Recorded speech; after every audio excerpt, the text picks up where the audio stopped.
Good morning everyone. Muli alis ako sa aking tahanan upang maglalako ng aking panindang puto. Samahan niyo po ako sa aking paglalakbay. Mula sa ating tahanan, nakarating tayo rito sa sitio San Jose ng Barangay Nagba. At ito ang nadaanan natin, ang project ng municipal government ng Cuartero. Ayun, kasama pa si Senator Bongo. At nandun sa ituktok ang bako. Hindi kaya mahulog? Hindi kaya mahulog ang bako na yan? Where is the bako? Yun ang bako. Nasa ituktok ng bukid. Potong mainit-init pa.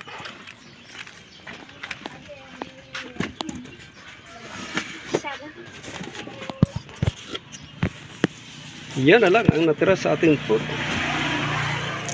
Okay. 1, 2, 3, 4, 5. 6. 6 na balot na lang.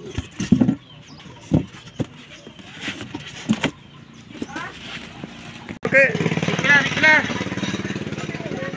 20 lang yan po. 20 sa 20 lang yan. 5 piraso. Thank you.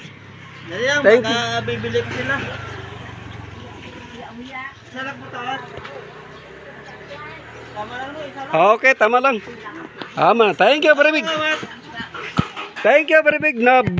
Nabawasan ng isang balot ang ating puto. 5 balot na lang ang natira.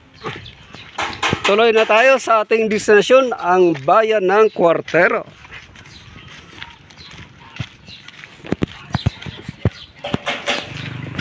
Mainit talaga. Mainit pa rin ang sikat ng araw. Kaya lang wala tayong magagawa. We must have to sacrifice. Kailangan natin magsakripisyo upang maubos natin ang ating panindang puto.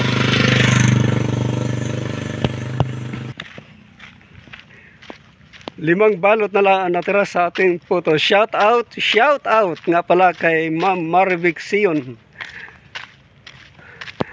ang dati kong amo sa paglalako ng Kemps Herbal Products. Kasi kadadaan lang niya, nadaanan niya ako.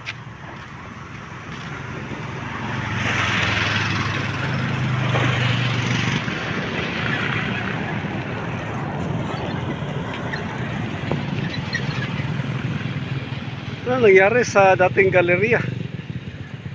Nasira na. Sinira. Kasi hindi na ata gagamitin.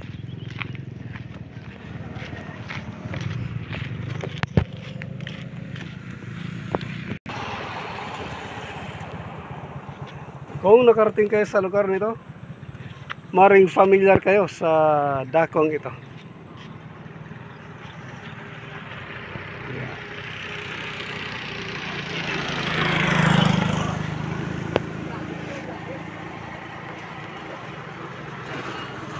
Ang tulay, ang boundary ng municipal ng Cuartero at ng Barangay Nagba.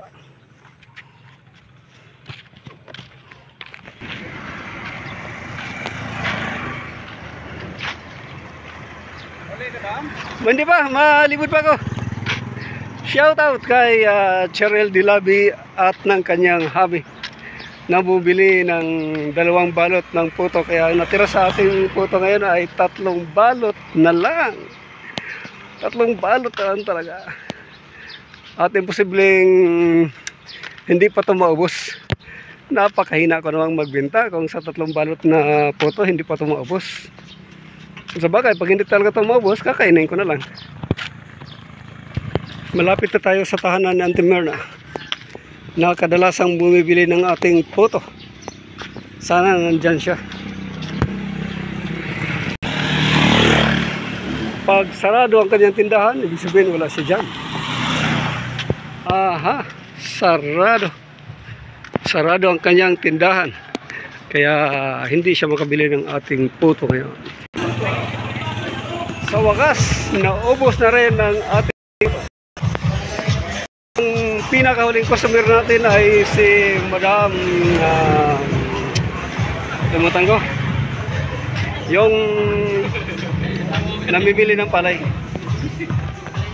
Inubos siya yung 3 balot ng ating puto. Kaya dapat tayo magpasalamat sa ating Panginoong Diyos dahil tinulungan niya tayong magkaroon ng lakas upang mailoko natin ang ating panindang puto. Kaya may God bless us all, everyone. Good morning once again.